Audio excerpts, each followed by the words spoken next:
IT job కోసం చూస్తున్నారా? ఐటీలో కెరియర్ బిల్డ్ చూసుకోవాలనుకుంటున్నారా? అయితే సమాధానం కోడింగ్ ట్యూటర్. మన హైదరాబాద్ సంబంధించినటువంటి భవిష్యత్తుకు సంబంధించినటువంటి ఎన్నికలు, మన హైదరాబాద్ సంబంధించినటువంటి రక్షణకు సంబంధించినటువంటి ఎన్నికలు.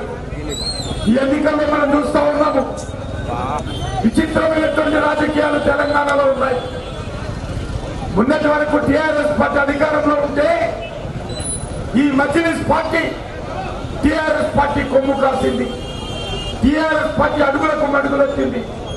టీఆర్ఎస్ పార్టీ ఏ రకంగా మజ్లిస్ పార్టీని 10 సంవత్సరాల పాటు మోసిందో మనకు తెలుసు.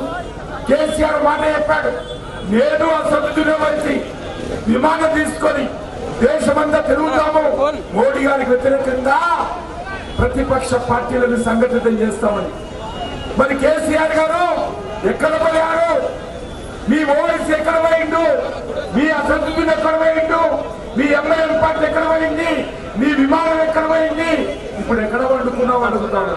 ఎక్కడున్నాడు? ఇప్పుడు ఎక్కడున్నాడు? మరి ఆ రకంగా కేసీఆర్ 10 సంవత్సరాల పాటు ఈ జూబ్లీహిల్స్ లో కూడా మజ్లిస్ పార్టీని పెంచి పోషించాడు. మనకు తెలుసు ఏ రకమైనటువంటి దుర్భరమైనటువంటి పరిస్థితి ఈ బీఆర్ఎస్ కాంగ్రెస్ పార్టీలో వచ్చిందంటే, పాత పట్టణానికి అధికారులు పోవాలన్నా, మంత్రులు పోవాలన్నా ఎవరి పర్మిషన్ తీసుకోవాలి? దారు సలాంకి వెళ్ళి ఎంఐఎం పర్మిషన్ తీసుకుంటేనే ఓడిసిటీకి వెళ్ళాలి. ఈ పరిస్థితి హైదరాబాద్ అవసరమా? ఈ పరిస్థితి తెలంగాణకు అవసరమా? ఈ పరిస్థితి మన దేశంలో ఉండాలా? ఆలోచన చేయండి. ఎవరో మంచి స్వాడు, ఎవరు మంచులో రాబట్టేటువంటి ధైర్యం మనకి ఎక్కడ జరుగుతూ ఉన్నారు? కారణం గతంలో ఉన్నటువంటి కేసీఆర్ కానీ ఇప్పుడు ఉన్నటువంటి రాహుల్ గాంధీ, రేవంత్ రెడ్డి కానీ. కాంగ్రెస్ పార్టీ మనకు తెలుసు, కాంగ్రెస్ పార్టీ దారుసలం ఆఫీస్ ఇచ్చేది మజ్లిస్ పార్టీ. ఇందిరాగాంధీ తెలంగాణ ఉద్యమాన్ని అణిచివేసినందుకు, తెలంగాణ ఉద్యమకారుల మీద దాడులు చేసినందుకు, ఆ రోజు మరి కాంగ్రెస్ పార్టీకి అండగా ఉన్నందుకు మజ్లిస్ పార్టీ ఆఫీస్కి ఇందిరాగాంధీ సాయంగా పోయింది. ఆ రకంగా సలావుద్దీన్ ఓవైసీ ఉన్నప్పటి నుంచి కూడా, అంతకు ముందు నుంచి కూడా ఈ హైదరాబాద్ లో మజ్లిస్ పార్టీ ఆడింది ఆటగా, పాడింది పాటగా జరుగుతూ ఉంది. నేను ఓవైసీలో పెరిగాను, యాకత్పుర కాలేజీలో చదువుకున్నాను, ధర్మవంత్ కాలేజీలో. అప్పుడు ఎన్ని బస్తీలు ఉండే, హిందూ బస్తీలు, పిట్టెల బస్తీలు, దళిత బస్తీలు, అనేక బస్తీలు ఉండేవి. ఎక్కడ పడినా ఈరోజు ఆ బస్తీలని.